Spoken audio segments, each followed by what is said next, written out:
Just write every day, and try to leave your city, your town. Okay, welcome to our second interview today with the Glorious Sons with Brett and Jay. Nice to meet you. How was your concert? Like, how was the show? It was good. Yeah, felt really good out there today, I think. Kind of got some things dialed in today that we didn't have dialed in yesterday at Hurricane. I'm pretty happy. Okay. Anytime you come over and come this far away from your home country and get to play in front of that many people, you know, you have to be thankful for that. Yeah. But which show was better, you think? Hurricane or Southside? Today felt better. I think just because we're kind of rolling with some new gear, new crew and stuff, so we need to work out some kinks always, and today was day two. It's always going to be better than day one if we're doing the right things anyways. How long will you stay in Europe? I'm staying till Wednesday and Thursday next week. Okay. And how long have you been here? Since 3 days? Yeah, since Wednesday.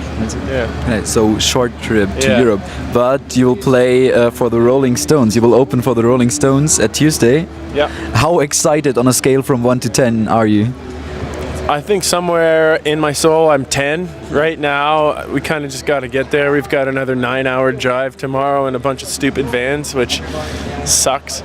But once that's over, I think the excitement's going to start setting in. And I think once we get to the venue, I think it's called the Velodrome or something. Once we get there, I think it's really going to start setting in about how big the show is and how much it means to us and everybody else. And it's going to be great. So in July you will do 2 shows in a row in Canada. Why? Is the first one sold out already? Which ones are you speaking of? Kitabala. Bala, yeah. Well, see, Kitabala is this like 100-year-old venue in the middle of the woods that backs out onto a lake.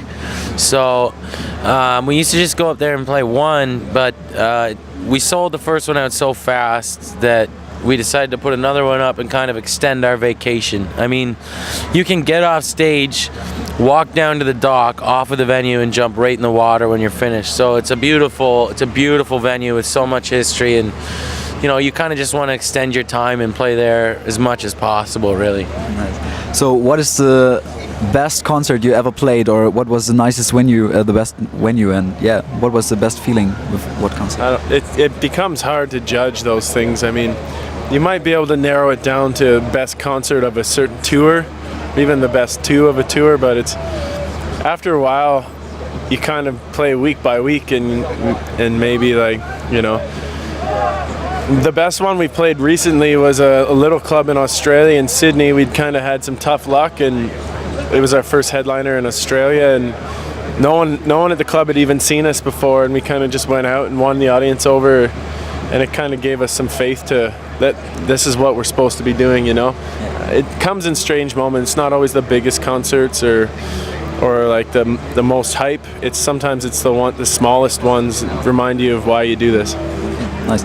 So what are your plans for the near future? You will writing songs, you're already writing songs, releasing your album, or like what are you doing right now? Well, we're always writing tunes, whether they be Glorious Son songs or individual songs. We got a band, you know, full of writers. So, you know, honestly, we'd like to start working on an album sooner than later. I don't know. I don't want to get anybody excited or give them any kind of false information, but we hope to have an album out sooner than later, and I think that we have the songs. It's just about kind of doing some upkeep to them and finishing them and seeing where they go with the full band. I mean, you set the expectations very high. You released 2 albums in 2017, so 2018 is probably a new one. Well, I think you never know.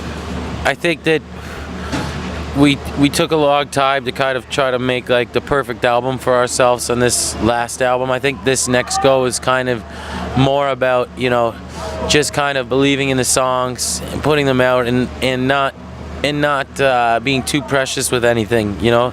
It's in today's world, it's more about staying relevant constantly and not every song's going to be perfect, but I think that we got a lot of really good tunes that I'm very excited to start showing people.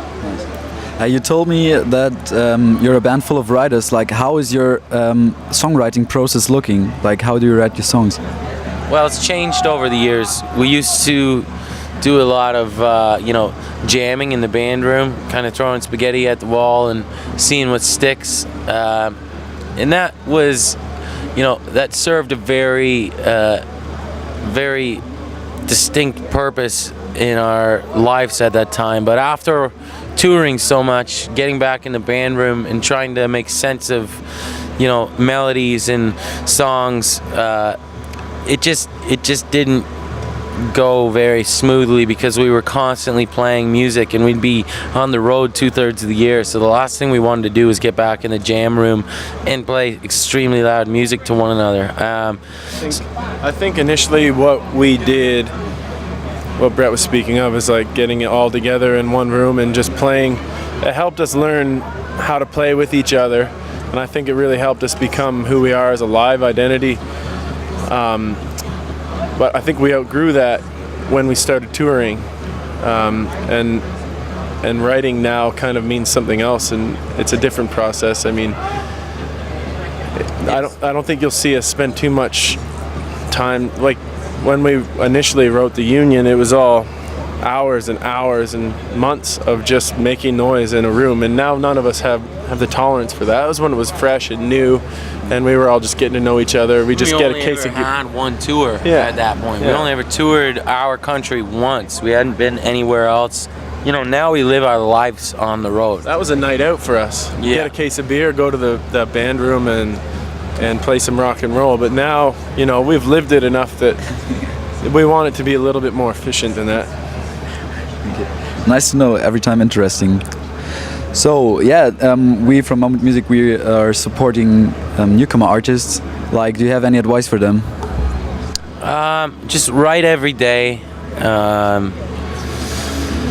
and try to leave your city, your town. Get out of your town. Play shows to people who have never heard you. Play shows to people who don't know anything about you. The best judge of your music in your live show is going to be a stranger. Everybody can play in front of their families and their friends, and that's a great starting point, and that's a very important process in this whole thing.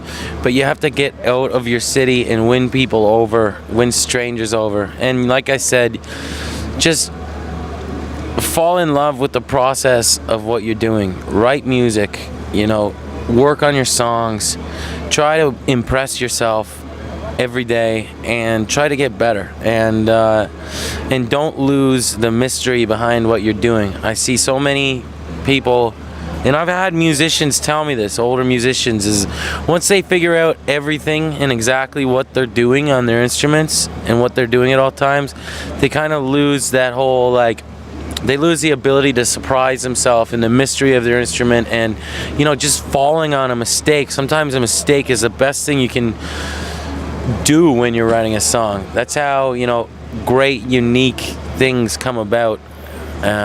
So that's what I got. Fine. Thanks. So last but not least, a short question round: beer or water? Water. Oh, I don't know. I like beer till I don't like it. Okay. I'm ready for vodka right now. Hotel or camping? Camping. Camping. This guy doesn't camp. Fuck you. Okay. Bicycle or Ferrari? Neither, maybe. Bicycle, maybe, I would say. I don't drive, and I'm not very good at riding bicycles. Yeah. Okay.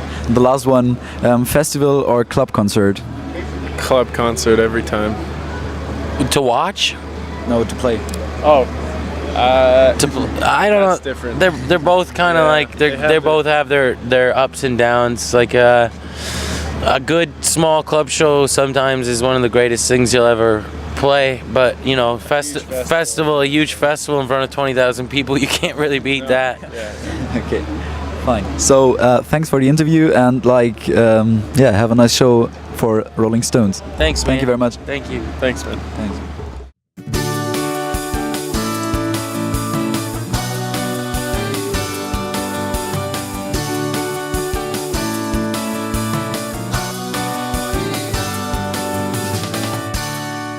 Mammuth. Musik, die auffällt.